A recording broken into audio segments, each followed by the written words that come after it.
حضرت ابن حجر نے الزواجر کے اندر ایک روایت لکھی ہے. وہ فرماتے ہیں جو شخص نماز ترک کرتا ہے اس کو بہت ساری رسوائیاں ہیں. وہ کہتے ہیں پہلی بات تو یہ ہے کہ اس کی عمر میں برکت اٹھا لی جاتی ہے. دوسری بات اس کے چہرے سے صالحین کا نور اتار لیا جاتا ہے. تیسری بات وہ کوئی بھی عمل کرے اس کا ثواب نہیں ملتا اسے.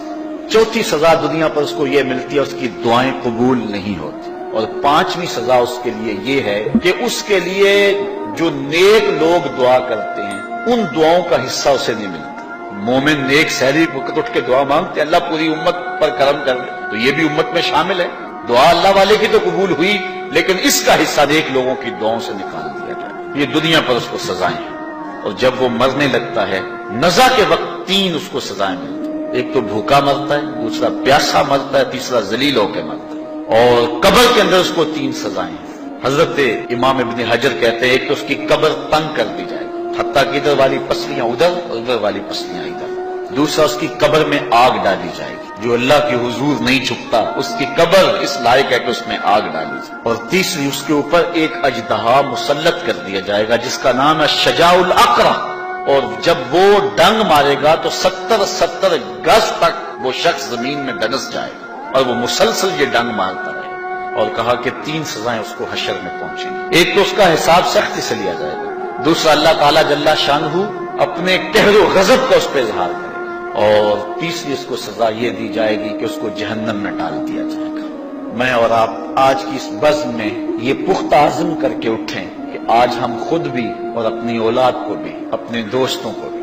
میرے والد گرامی فرمایا کرتے تھے جس سے دوستی ہونا اس کی انگلی پکڑ کے دین کی راہ پہ لے آؤ. یہ دوستی کا حق ہے. اس کے لیے آپ بہت کچھ کرتے ہیں لیکن اگر اس کو دین نہیں دیا تو کچھ نہیں دیا. کوشش کرو میرا دوست ہو اور جہنم میں جائے. والدین بچے کے مستقبل کے لیے کتنی کوشش کرتے ہیں, لاکھوں روپیہ لگاتے ہیں مستقبل ٹھیک ہو جائے. یونیورسٹیوں کے اندر کالجوں کے اندر کتنی بھاری فیسیں بھرتے ہیں. میں نے دیکھا بوڑھا باپ اپنی کمر پہ بوریاں لاد کے مزدوری کرتا ہے. مائیں اپنا زیور بیچ رہی ہیں کہ اولاد پڑ جائے. میاں اتنا کچھ کیوں کہہ رہے ہو جی مستقبل ٹھیک ہو جائے. یہ مستقبل کتنا ہے 20-25 سال کا. اور جو اصل مستقبل ہے اس کی فکر ہی نہیں کسی. اصل مستقبل تو وہ ہے. اللہ اکبر. کسی کا انٹرویو ہوتا ہے لوگ کہتے ہیں جناب دعا کرو کہ اس انٹرویو میں وہ کامیابی سے گزر جائے. میں کہتا ہوں جب قبر میں اترتا ہے پھر کسی نے آ کر کبھی نہیں کہا کہ دعا کرو مشکل گھڑی آ گئی ہے خیریت سے گزر جائے. اصل امتحان تو یہ ہے.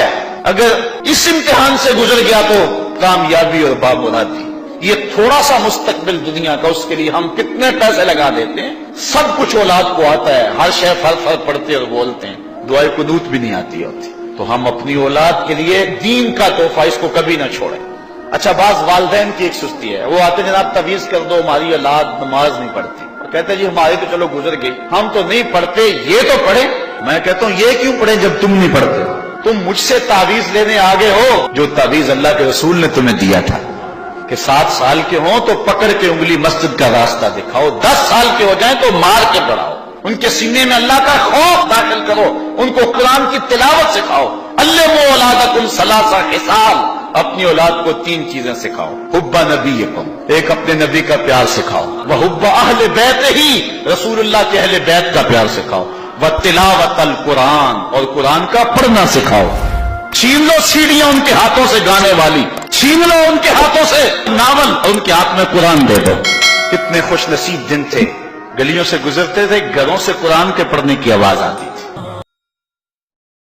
اس ویڈیو کو شیئر ضرور کریں, ہو سکتا ہے آپ کے ایک شیئر سے یہ بات کسی کے دل میں اتر جائے.